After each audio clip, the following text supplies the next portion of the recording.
Okay, Eric. Well, big win last Friday over Louisville. Yeah. A real big win for you. Yeah. Wow.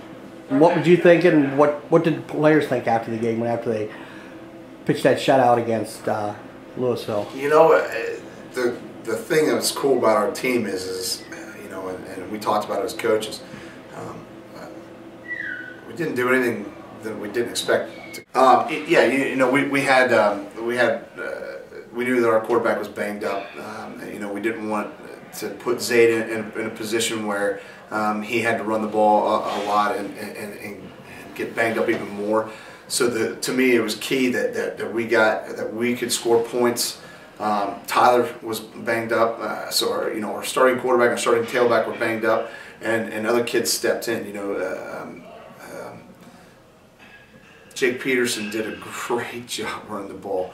He has for the last 2 weeks, and making it. You know, he's a special running back. He's a special kid, and the things that he brings to the table. And so I think teams that they kind of game plan for a guy like Tyler, and also they come in and they've got to deal with a kid like Jake, who's just moving all over the place.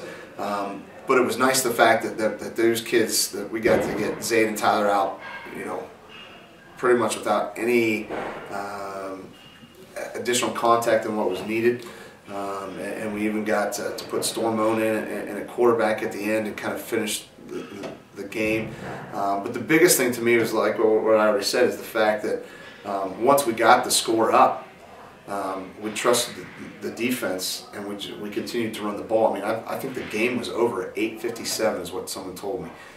So to be in a game like that against a Louisville who throws the ball, and the amount of time of possession that we had the ball, I think we had it was unbelievable the amount of I think we doubled them as far as time of possession, and I think those are the keys to winning any game, but especially a game against a really good team.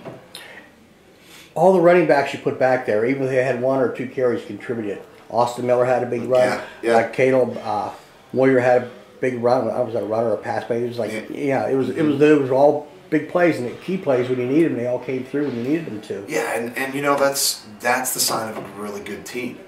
Is when one man steps down, 1 or 2 other guys step up. And you know, Link Trainer had a big run. Caleb Moyer had a big run. We had 6 turnovers on defense.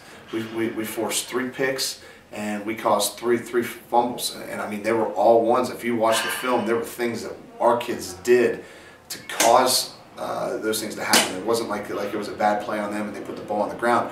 I mean, we had kids coming in stripping the ball. You know, kids putting themselves in the right spots. You see even the one interception, you know, we have a kid, you know, baiting, you know, kind of waiting, letting the quarterback think he's open, so he knew he was going to jump it, and you could see before it even took place. I mean, those are the kind of things that are special. Those are the kind of things that we have to continue to do if we want to be successful the rest of the season. So, yeah, it's pretty neat when kids step up the way that they're doing it, and they understand the sense of urgency that's there. This Friday night, you're on the road to the Lions. Lions had a win. They win for the other night? Yes, they did. Yeah, they beat Salem pretty big. You're going to Mount Union Stadium when they had Parrish Martin and a couple other guys. What are you planning for them? What have you seen? Honestly, and we've talked about this as a staff multiple times, even going into this. We've had several films on the Lions. They're scary. Athletically, probably the scariest team in our league.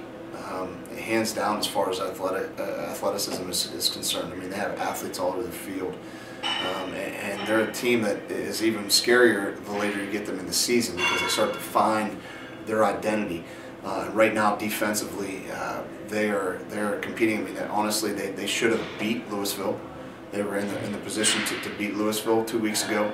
Last week they were in the position, or 3 weeks ago. 2 weeks ago they were in position to beat Canton South, who's you know, top in our league this year as well, and they had them all the way to the 4th quarter, and they let a couple things slip, and then they had a big win last week. So they're just now really starting to kind of find their identity. And if our kids don't understand what we're going up against, it could be a bad situation for us. We have to understand that we're going to face talent, we're going to face speed, we're going to face a defense who is very tenacious, and they do a good job getting pressure.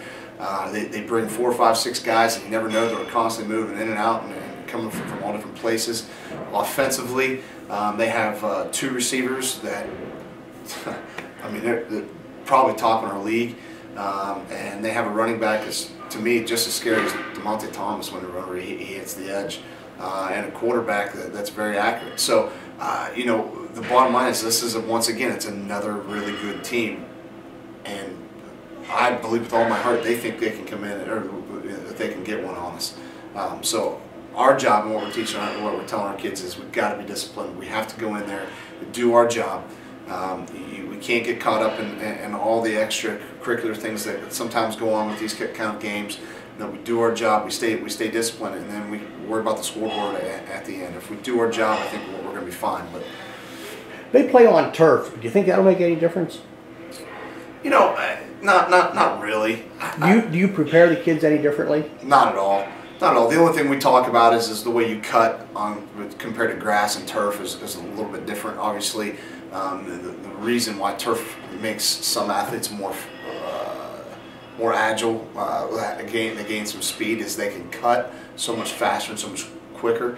And if you're not used to that, where grass gives and turf does not give, so when you plant, it's just a little bit different. If you plant the same way you do in grass, you're going to probably roll an ankle and you're going to kind of topple over. So it is a little bit different, but you can't really prepare for it other than just talking. And we're going to get there early enough to let our kids kind of move around a little bit and get used to it. But do you still wear the same type of shoe? Absolutely, yeah. The turf now, we wear the same kind of cleats, same kind of everything. Nothing really changes. You know, it's just, does it give them an advantage?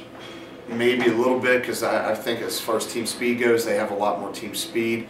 But at the end of the night, it's still football. It's still X's and O's, and it's still playing on the same field, the same dimensions. Everything goes on, and so those things can't factor in. If they factor in, then we're in a lot of trouble. So it should have no real difference in the outcome. Okay, all right. Well, thanks a lot for your time, and good luck Friday night. You're going after your 6th win and everything, and so good luck, and it's been a pleasure talking with you. You too. Thank you very much.